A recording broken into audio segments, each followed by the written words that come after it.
भारत का पहला समाचार पत्र बंगाल गजट प्रारंभ में विलियम बोल्स द्वारा एक समाचार पत्र के प्रकाशन का प्रयास किया गया था, परंतु ईस्ट इंडिया कंपनी ने उनको इंग्लैंड भेज दिया। 1780 ईस्वी में जेके हिक्की ने बंगाल गजट नामक समाचार पत्र प्रकाशित किया। लॉर्ड वेलेस्ली ने 1799 में सभी समाचार पत्रों पर सेंसर बैठा दिया। उन्होंने 1799 में समाचार पत्रों का प्रत्यक्षण अधिनियम पारित कर दिया और समाचार पत्रों का युद्धकालीन सेंसर लागू कर दिया। 1807 में यह अधिनियम पत्रिकाओं, पैम्फलेट तथा पुस्तक सभी पर लागू कर दिया गया। लॉर्ड हेस्टिंग्स ने 1818 ईस्वी में इस अधिनियम को रद्द किया। प्रत्यक्षण अधिनियम को लॉर्ड हेस्टिंग्स ने 1818 में रद्द किया। लॉर्ड रिपन ने 1882 ईस्वी में वर्नाकुलर प्रेस एक्ट अथवा देसी भाषा प्रेस अधिनियम को रद्द किया। वर्नाकुलर प्रेस एक्ट के तहत सोम प्रकाश, भारत मिहिर, ढाका प्रकाश, सहचर इत्यादि समाचार पत्रों के विरुद्ध मामले दर्ज किए गए। पत्रकारिता के लिए ब्रिटिश सरकार द्वारा सजा पाने वाले पहले भारतीय बाल गंगाधर तिलक थे, क्योंकि उन्होंने अंग्रेज द्वारा कोल्हापुर के महाराज के प्रति धृष्टता करने पर कड़े शब्दों में निंदा की थी। उत्तरी अमेरिका महाद्वीप में फ्री हिंदुस्तान अखबार तारकनाथ द्वारा शुरू किया गया। 1821 में उन्होंने बंगाल साप्ताहिक संवाद कौमुदी अथवा प्रज्ञा का चांद का प्रकाशन प्रारंभ किया। मिरातुल अखबार या बुद्धि दर्पण का प्रकाशन प्रारंभ किया।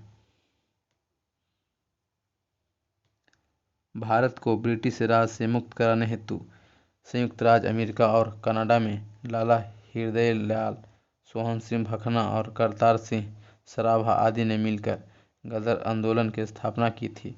इस पार्टी का मुखपत्र गदर एक साप्ताहिक पत्र था, जिसके प्रथम संस्करण का प्रकाशन 1 नवंबर 1913 को सैन फ्रांसिस्को से किया गया था। यह उर्दू में था। 9 दिसंबर 1913 से यह गुरुमुखी में छपने लगा। यह पत्र मराठी, हिंदी, अंग्रेजी एवं गुजराती में प्रकाशित हुआ। इसका एक अंक पख्तूनी भाषा में छपा।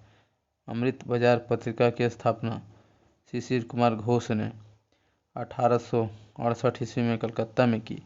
प्रारंभ में यह बंगाली भाषा में प्रकाशित होती थी। 1878 में भाषा प्रेस अधिनियम से बचने के लिए यह रातों रात अंग्रेजी भाषा में रूपांतरित हो गई। गिरीश चंद्र घोष ने बंगाली का प्रकाशन 1862 में शुरू किया। द हिंदू पैट्रियटिक की स्थापना भी गिरीश चंद्र घोष ने की थी। मराठी भाषा में प्रकाशित केसरी को तिलक ने होम रूल आंदोलन का मुख्य पत्र बनाया था। मराठा अंग्रेजी भाषा में प्रकाशित होता था। प्रारंभ में केसरी के संपादक अगरकर थे। बाद में केसरी और मराठा पत्रों का संपादक तिलक द्वारा किया गया। बांग्ला साप्ताहिक सोम प्रकाश समाचार पत्र का प्रकाशन 1858 ईस्वी में ईश्वर चंद्र विद्यासागर ने प्रारंभ किया।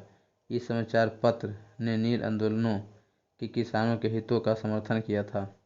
Free press general A news agency थी। इंडियन ओपिनियन महात्मा गांधी द्वारा दक्षिण अफ्रीका से वर्ष 1903 में प्रारंभ की गई, जिसके प्रथम संपादक मनसुखलाल नजर थे, जो नटाल कांग्रेस के सचिव थे। यह पत्र गुजराती, हिंदी, तमिल और अंग्रेजी में निकलता था। यंग इंडिया 7 मई 1919 से महात्मा गांधी के पर्यवेक्षण में बम्बई से द्वि-साप्ताहिक के रूप में प्रकाशित होता था। यहाँ के प्रारंभिक संस्करणों में जमनालाल, द्वारकादास तथा शंकरलाल बैंकर इसके संपादक रहे। 8 अक्टूबर 1919 से यंग इंडिया के संपादक महात्मा गांधी बने और यह अहमदाबाद से साप्ताहिक के रूप में प्रकाशित होने लगा। बंगाल का नील विद्रोह शोषण के विरुद्ध किसानों की सीधी लड़ाई थी। हिंदू पैट्रियटिक के संपादक हरिश्चंद्र मुखर्जी ने तो इस आंदोलन में काफ़ी काम किया।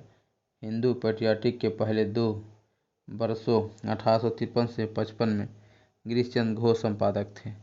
1855 ईस्वी में गिरीशचंद्र मुखर्जी इसके संपादक हो गए। 1861 में कृष्णदास पाल इसके संपादक बने।